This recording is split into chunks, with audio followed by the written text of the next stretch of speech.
हमारा पड़ोसी देश है, तो वहाँ का हसीना बीबी ममता बनर्जी का खाला बोलता है, तो वहाँ जो हंगामा हुआ, वो जो हसीना बीबी भाग के बचाओ मोदी बोल के दिल्ली आ गया, तो ये तो एक दिन में नहीं हुआ।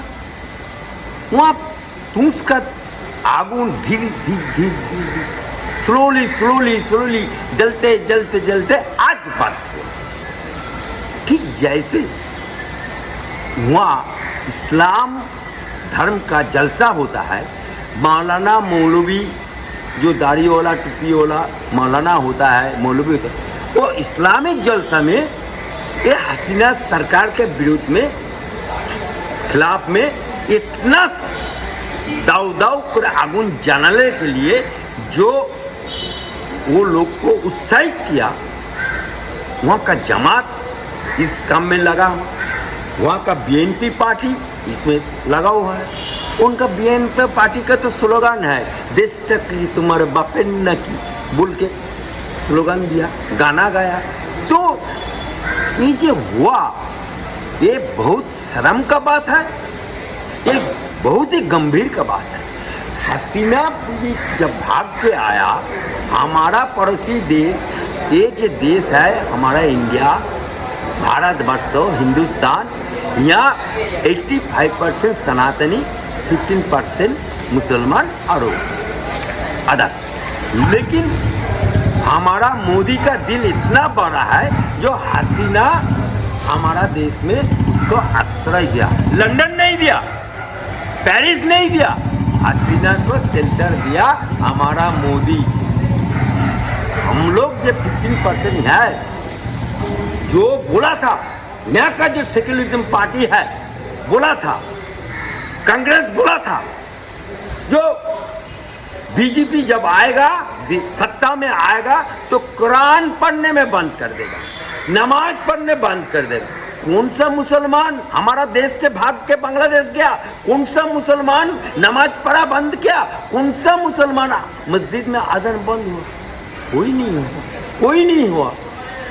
लेकिन सेक्युलरिज्म पार्टी ये बीजेपी को सांप्रदायिक मोदी सांप्रदायिक ये थप्पा लगा रहा है। ठीक वैसा ही हुआ, संघ का गुरु लोग संघ का लोगों के ऊपर हमला किया, क्यों? जवाब देना चाहिए।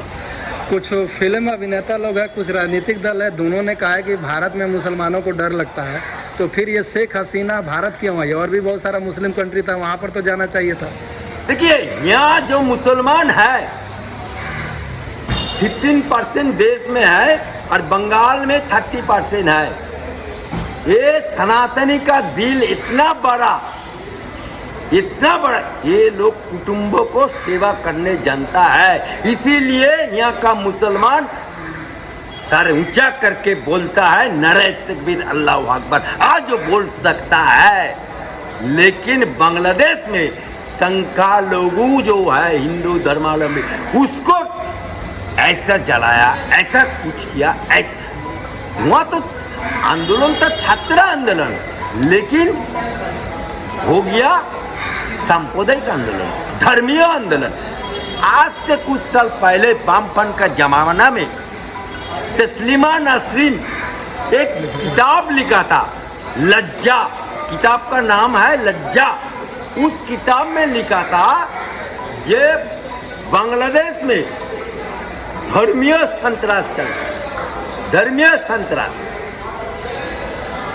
तो उस टाइम उस किताब लिखने के लिए बांग्लादेश से तस्लीमा नसरीन को लात मार के भगाया।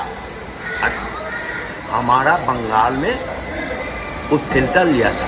लेकिन इस ममता बनर्जी को जो आदरणीय एमपी था बसीरहाट का, बाद में मुर्शिदाबाद का एमएलए था इदरीस आली, कोई हमारा तस्लीमा नसरीन को हटाने के लिए कलकत्ता में इतना आगुन जलाया, राजा बाजा से लेकर के पार्क सर्कस लेकर के मुसलमान को इतना भड़काया, इतना उस्काया, जो बंगाल से वामफ्रंट सरकार वो तस्लीमा नसरीन को रातों रात भगाने में मजबूर हो गया। उस इदरीस अली एक तस्लीमा नसरीन को भगाया, मौलवाद का माफी, और उसी को इदरीस अली को ये ममता बनर्जी एमपी बनाया, एमएलए बनाया। उनका अभी मुर्शिद मालदा में एक जमात का आदमी को कैंडिडेट भी किया। तो कहाँ अभी बंगाल में बाद में क्या चलेगा? नहीं, अभी तो शुरुआत किया गया। जैसे इस्लामिक जलसा में वहाँ भाषण दे रहा है, यहाँ भी मौलाना मौलवी काट मौलवी मोहम्मद यासीन बर्दवान का, मुमताजुल इस्लाम उत्तर 24 परगना का, तोहा सिद्दीकीन एक फेल, ये लोग तो इतना भड़काऊ भाषण दे रहा है। इन फ्यूचर में हमारा बंगाल में न बांग्लादेश हो जाए, ये तो इसीलिए डरता है। जो मोहम्मद यूनुस तज्जुब का व्यापार है, बांग्लादेश जो है वो धर्मनिरपेक्ष बोलता है, सेक्युलरिज्म बोलता है। जो मोहम्मद यूनुस वो पेरिस में था, बाहर में था, अभी आके वो जब शपथ पाठ किया, तो जब शपथ पाठ किया उस टाइम ये तज्जुब कब आया? शपथ पाठ का अनुष्ठान का पहले कुरान तिलावत किया, अच्छा बात है, लेकिन कुरान के साथ साथ गीता क्यों नहीं हुआ? कुरान का साथ साथ बाइबल क्यों नहीं हुआ? सिर्फ कुरान क्यों है?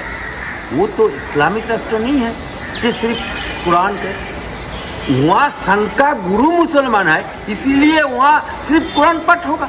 ऐसा तो ठीक नहीं है। तुम बोलेगा हम धर्मनिरपेक्ष सेकुलरिज्म, और सिर्फ कुरान पाठ करके तिलावत करके तुम छोड़ देगा। क्यों नहीं होगा गीता? क्यों नहीं होगा बाइबल? अगर कुछ नहीं होता सवाल नहीं होता। सवाल इसीलिए होता है, तुम सेकुलरिज्म सरकार है, धर्मनिरपेक्ष सरकार है, लेकिन तुम क्या करता है? सिर्फ कुरान पाठ करके छोड़ देता है। अभी यूनुस साहब बोल रहा है कि वहाँ जो शंका लोगों है उनका जो क्षति हुआ ये ठीक नहीं, और क्षति नहीं होगा। डायरेक्ट नहीं है, इनडायरेक्ट वो स्वीकार कर लिया ये वहाँ शंका लोगों के ऊपर अत्याचार हुआ, शंका लोगों को घर बाड़ी घर द्वार वो जानबूझ के पूरा गया, मंदिर के ऊपर हमला हुआ। ये तो आशंका का बात है, आशंका का बात है।